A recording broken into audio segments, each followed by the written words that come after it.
Okay, maybe we'll get started then.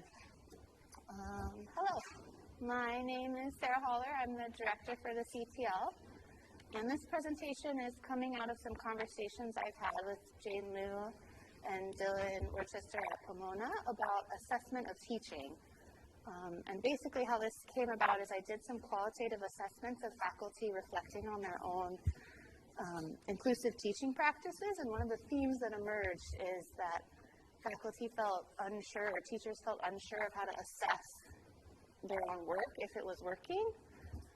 They might have an intuitive sense or a desire that it was working, but they didn't know how to sort of formalize that.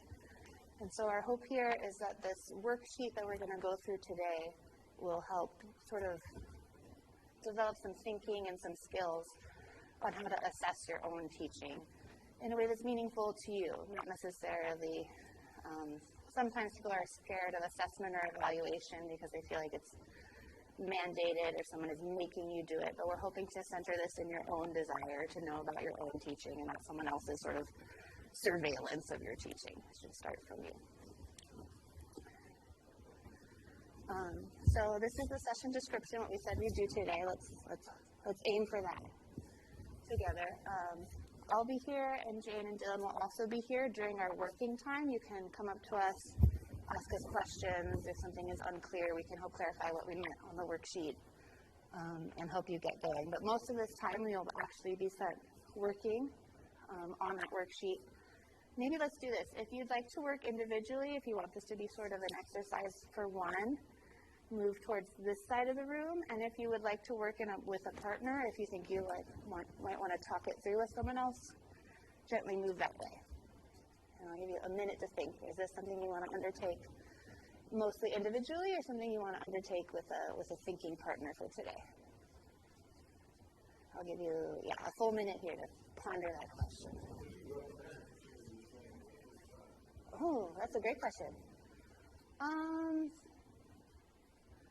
I don't know. It's very CTL-y to say that we learn best in community with others. So I think that maybe I would recommend doing it together with someone else.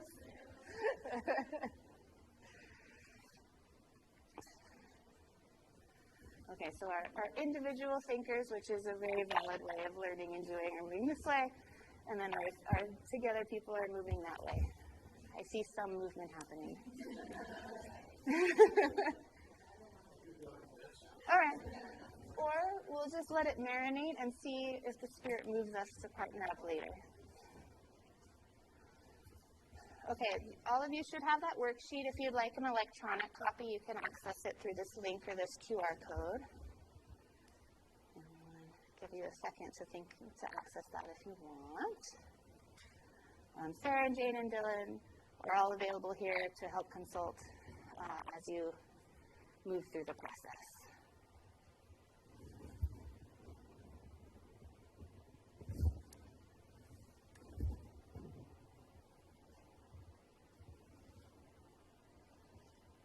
And I'll also give you access to this document after the session, so we send out all of the resources for this whole tune-up.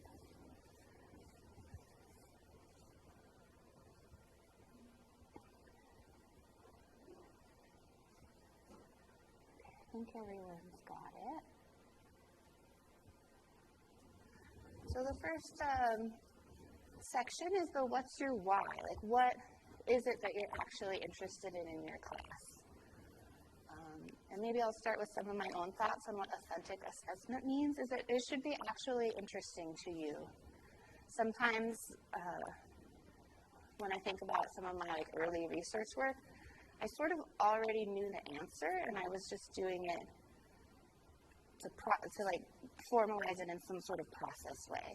And that's a good place to learn skills, but if this is something you don't necessarily have to do, it helps if it's something you want to do. And I'll give an example, is that I have the sense that the program that CTL runs, the Learning Experience Observer program, is helpful because it increases faculty confidence in their teaching skills. And I sort of just already know that because of how I've talked to the students and the faculty who will participate in it. And so if I were to do an authentic assessment, I shouldn't just measure confidence because I already sort of know. I've done sort of really informal in my own body that I think that's the case. To make it authentic, I would have to kind of go next step, like what is it about the program that increases confidence? And that's what I authentically, like that's what I really actually don't know, like what process, what part of it is leading to that. Okay, so think about these sorts of questions. And then consider the audience. You, I think, are the most important audience for your own assessment of teaching. But there is still some value. I think what makes it assessment and not just intuition is that somebody else could also see the same conclusion at the end of the process. So if you weren't there to talk someone through it, could they look at the same data that you collected and draw the same conclusions? So what takes it from your own just sort of reading the room when you teach a class into assessment is that another audience could see the same info. Something to think about. Okay, so we're going to spend 10 minutes thinking about what is it that you are actually interested in knowing about your teaching. There's also in stage 1B on that document some links that might help you get some familiarity with assessment and evaluation terms or some definitions that might help orient you. And I guess I'll go back to the electronic version so you can access that and click those links if you want. And other than that, I'll see you in 10-ish minutes or so. And we'll be available to chat. I was just talking with Teresa about, they were looking at some of the resources linked in there, and they had a really good question about, like, are these based on anything? Did someone just make them up, or is there a body of research to support different rubrics that might be out there or stuff like that? And I will say that assessment and institutional research and educational assessment is a pretty established and big field, and your institutional research office might be able to help you identify the body of research or the work that went into developing them. That being said, it's like any field where sometimes people do just like make one up and put it out there. But you were looking at ones on the AAC&U website, and I would trust those to be pretty well documented at some point, mostly in education research journals like the Journal of Education Research or Assessment and Institutional Effectiveness type stuff. Okay. Is anyone interested in sharing out, or is anyone, maybe not interested is too bold a claim, is anyone willing to share something about something they're interested in assessing or evaluating in their own teaching? It's really helpful to hear other examples of what people are thinking about.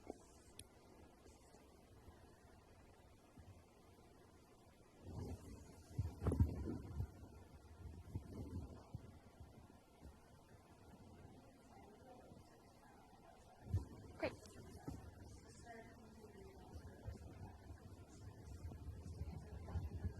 Yeah, thank you.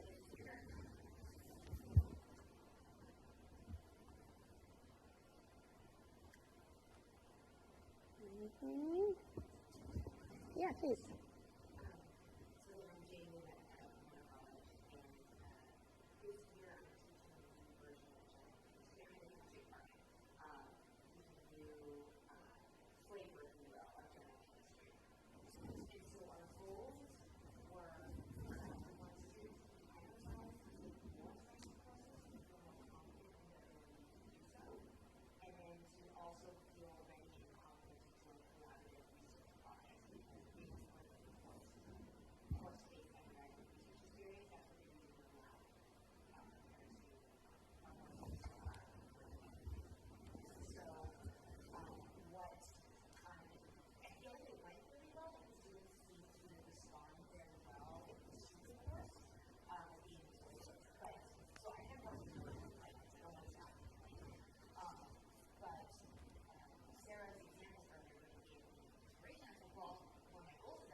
working in teams made me feel very confident. In fact, you trusted us to do research.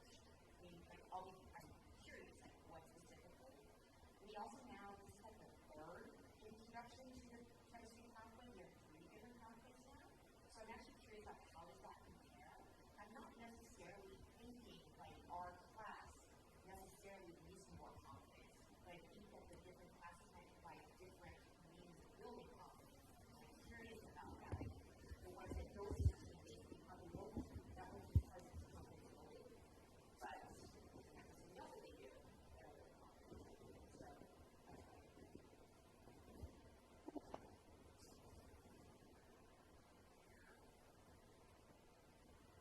So maybe that will be a good example to move us forward.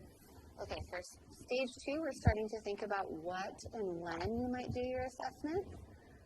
The first question here is like, what are some questions you want to know?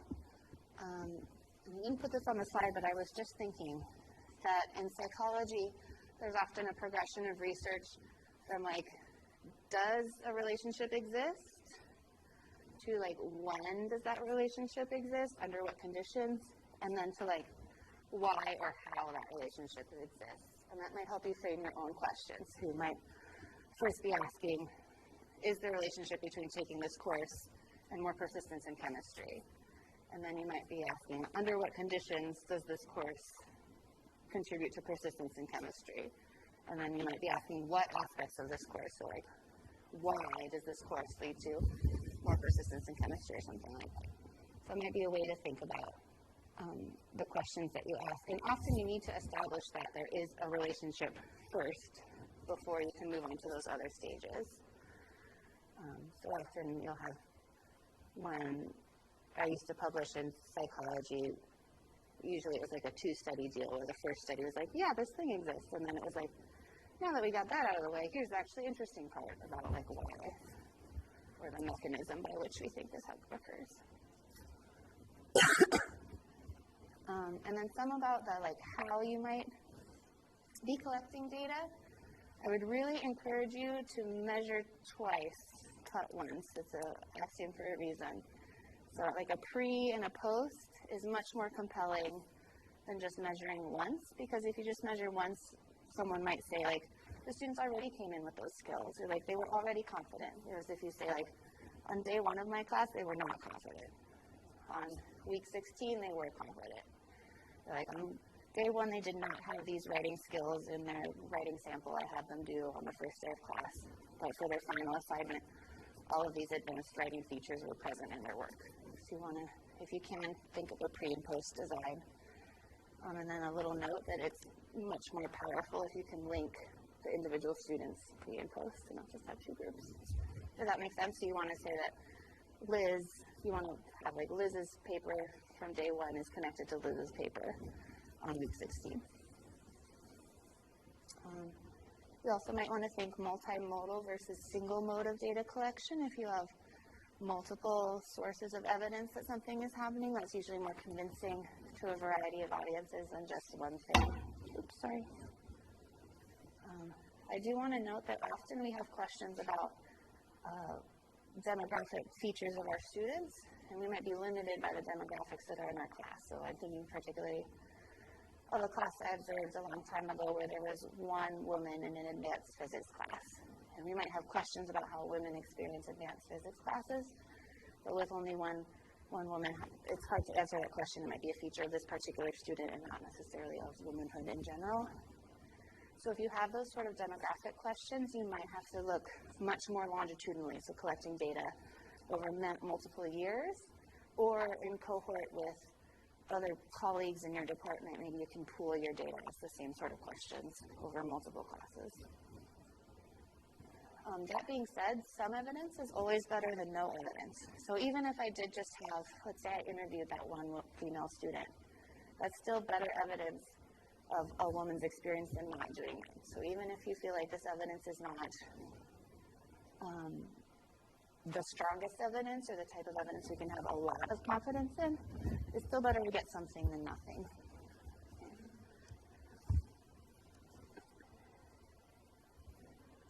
Yeah.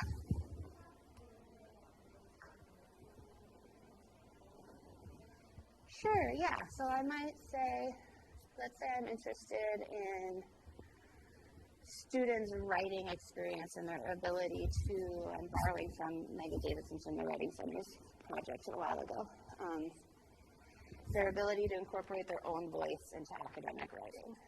And so I might have a rubric that has some like measures of voice and like argument use that I use to assess their own papers, and I'm reading their papers and writing on the rubric. And then I might also have a survey where I ask them questions about, do you feel like you're able to use your own voice in your writing? So now I have two sources of evidence, sort of like a objective-ish rating, and then also their own reporting of their experience. And hopefully those two would converge and say that like the students who report that they have more voice, I'm also seeing more voice when I'm reading their writing.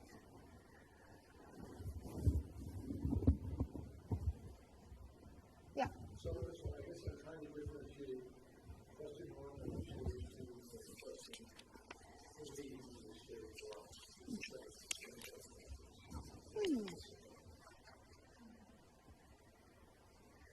Yeah, I think it's mostly a synthesis exercise. You might have lots of things you're curious about, and then how can you distill that down into a specific question that might in some way be measurable or observable in your class and your student work.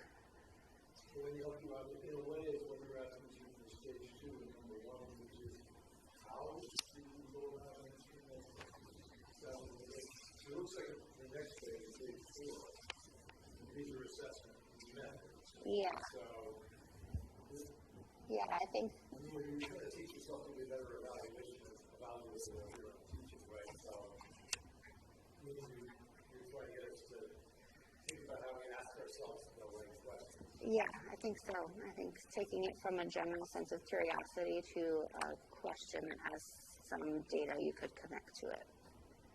Is that good enough? Another thing, there might be a lot of different things you're curious about, but you might not have time or bandwidth at the moment to like think about answering all of those things, or just every parent. So maybe there's some narrow down stuff. Might be another way to think about it.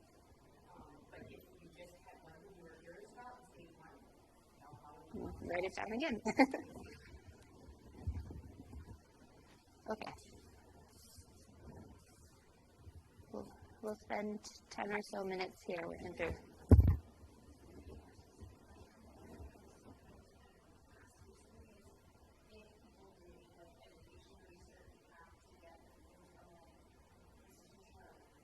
Oh yeah, this is.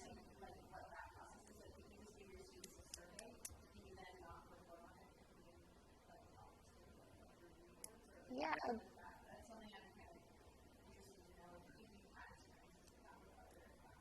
For sure, yeah. It is like a little murkier than it is in other fields because you can do research or you can assess your own class for your own improvement and often for your own institution's improvement.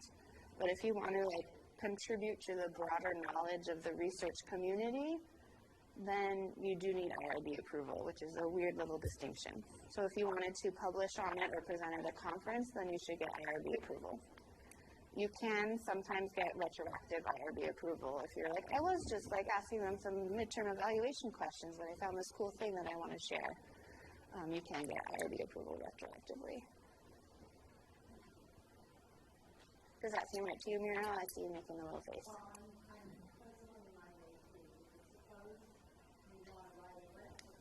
Yeah, that's a good question. Maybe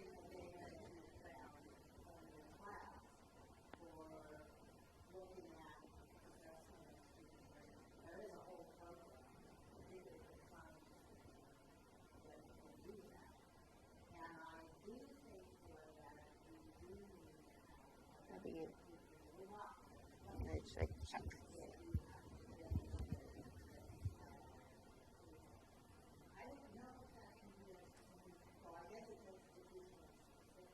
If you can do it retroactively.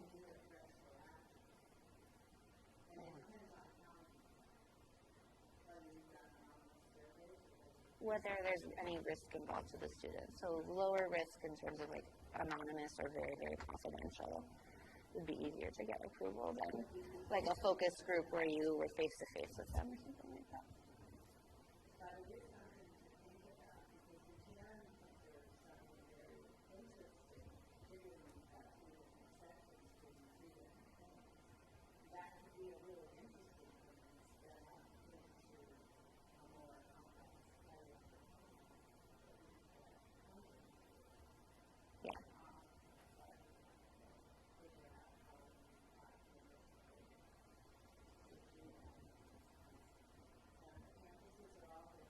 Yes, that's a difficult thing. In fact, it's part of why I didn't put this in part of my presentation, because I didn't want it to be like, CGU actually handles the IRB for some of the campuses, but not all of the campuses.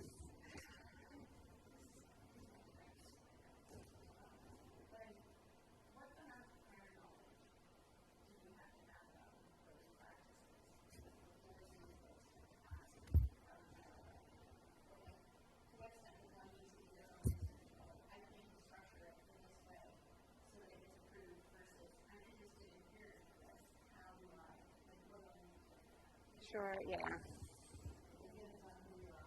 It's so frustrating, but it really depends on who is on the IRB at that given time.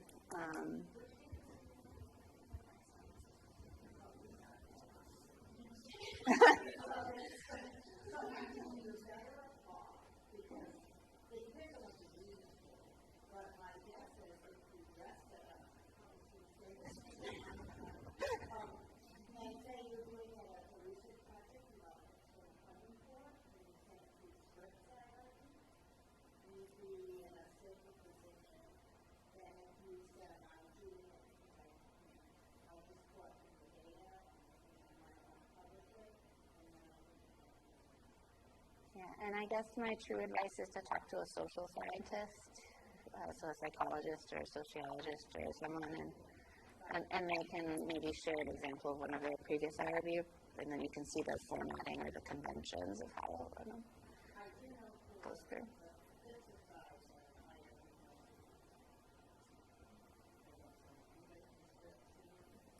I don't think so.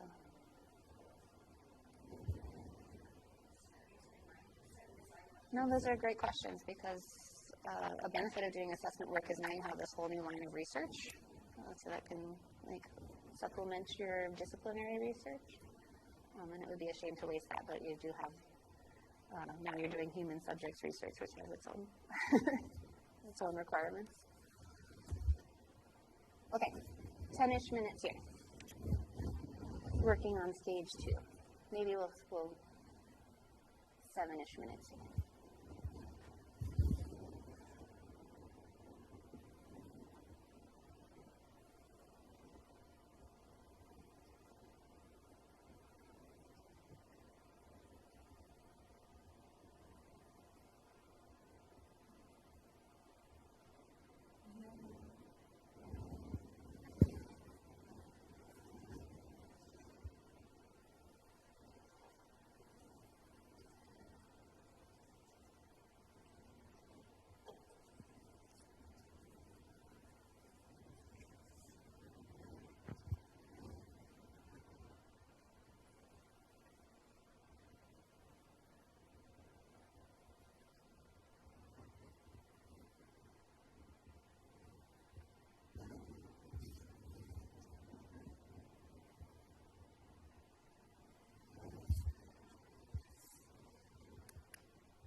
First stage, yeah. Okay, yeah. Sometimes you have to start often with the can they, is this, do they? Right. So maybe this is more of a squishy thing to measure, but so what I'm thinking about is can students incorporate their non-academic expertise in evaluating information into searching for sources in the paper? These are like transferable skills. Yeah, exactly. So sometimes I come up the other way, and that seems too hard. I'm like level 2 in that. Right. Can they use their literary skill or their like academic skills to evaluate TikTok? Exactly. That seems like a bigger project. Sure. That sounds like a big. Access to students, so for example, also know about. So, okay, so like a yes, no. So Yeah. like, And then I would add like a yes, no, and then a like what, if so, what skills do they do? got it. Yes. Okay. So,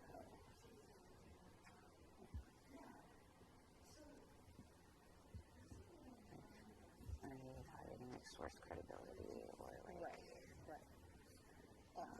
or like referral or like someone I trust them types. Right, exactly. Okay. Thank you. Yeah.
want to move us through the whole worksheet today, even if we just talk a little bit and you have to come back to it again.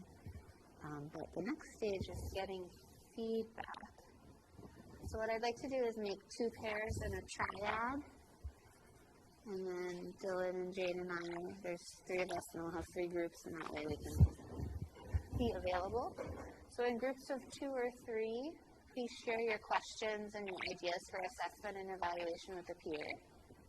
I'd also like you to share what type of feedback you'd like from your peers. Like, what is it that you think you're still puzzling on in here? Some ideas might be, does it seem feasible? Like, is this actually possible with the realities of teaching life? Is your data collection method clearly tied to the questions you have? Are there any sort of missing steps in there that could strengthen this sort of thing? So as you share your proposal at the end of your sharing, maybe say, and I think I would like feedback on this sort of thing. Okay? All right. Please form groups of 2 or 3. Ready, go.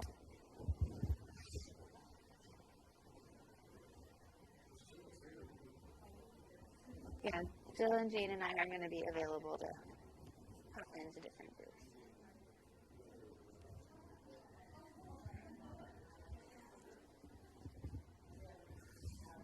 Okay, I'm going to bring us all back. I'm sorry to cut you off. So wrap up what you're thinking.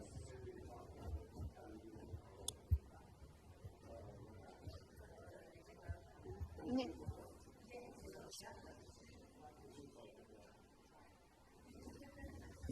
Okay, the last part of our phase 4 is sort of plan finalization, where you sort of redo what you've done already to sort of set it up into actual steps. But before we jump into that, maybe I'll do like a tiny bit of informal assessment.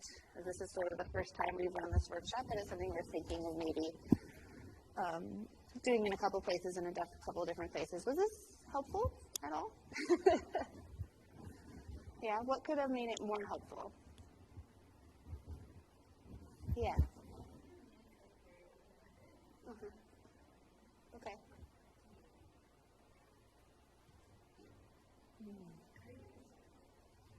Oh, maybe like working through an example. Maybe I could do this as an example as we're going through. Okay.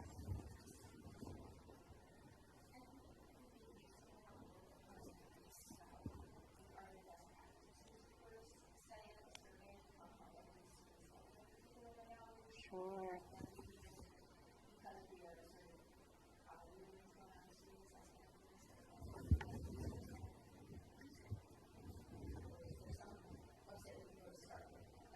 Perfect.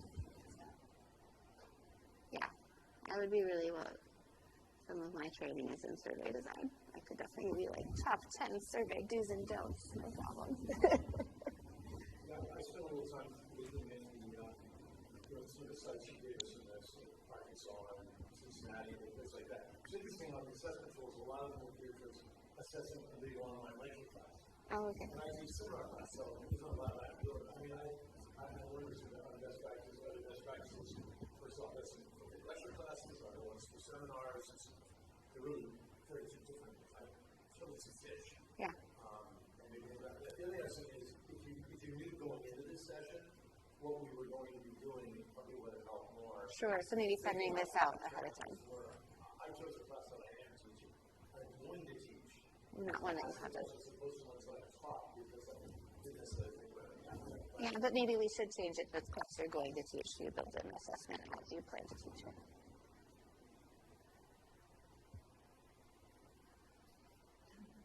Okay, that's good.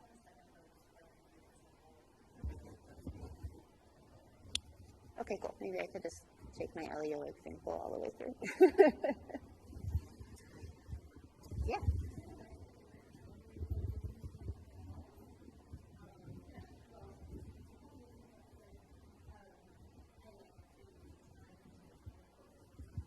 Yeah.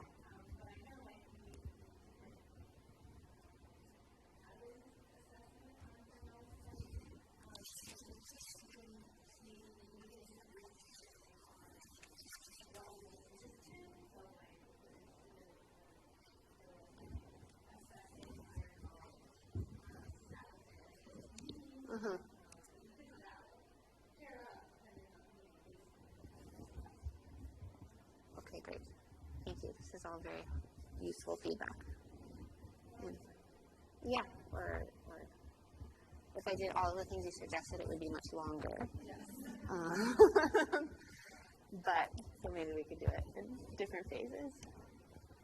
Okay, I do want to give you these last 10 minutes to work on your own project, fill out that worksheet, and again, we're available to consult as you do that process. I'm going to call us back a little bit before the end because we have a little survey for the whole teaching tunic that I want to make you QR code and fill out. But I would like to gently invite you. Okay, I officially have you for 30 more seconds. So please fill if you're able, I would love it if you would scan this QR code or go to this link and fill out our survey on the teaching tune-up. It's helpful for us to really do adjust our programming based on what you said.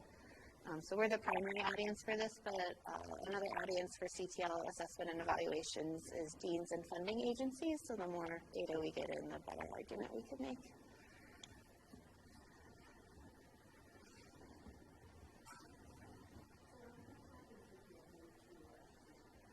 You can, this link should work, and we'll also email this out afterwards to all the people who RSVP'd and participated. But one of those survey best practices is you want it to happen as close to the activity as possible because people forget, and or you get a bunch of emails, so you might miss ours.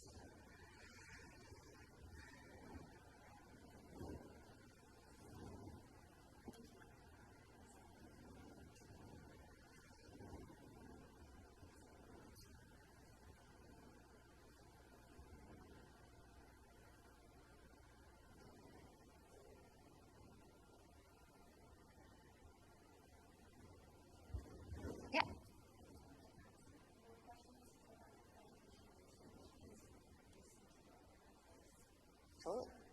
Yeah, the CTL is a place to start.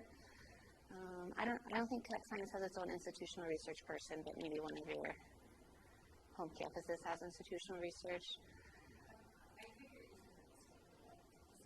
Totally.